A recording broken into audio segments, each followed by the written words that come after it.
গল্পের নাম ছোট্ট পিঁপড়ের বড় সাহস। একটা ঘন জঙ্গলে থাকত এক ছোট্ট পিঁপড়ে, নাম তার পিন্টু।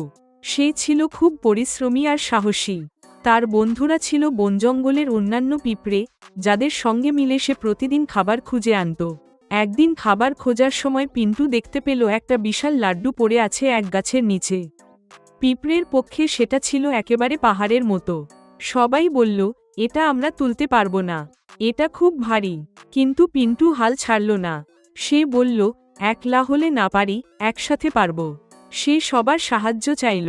প্রথমে কেউ রাজি হচ্ছিল না, কিন্তু পিন্টুর উৎসাহ দেখে সবাই সাহস পেল। সবাই মিলে কাঁধে কাঁধ মিলিয়ে একসাথে লাড্ডুটাকে ঠেলে নিয়ে চলল নিজেদের গুহার দিকে। রাস্তা অনেক কঠিন ছিল, কিন্তু তারা একসাথে ছিল বলে সব বাধা পার হয়ে গেল।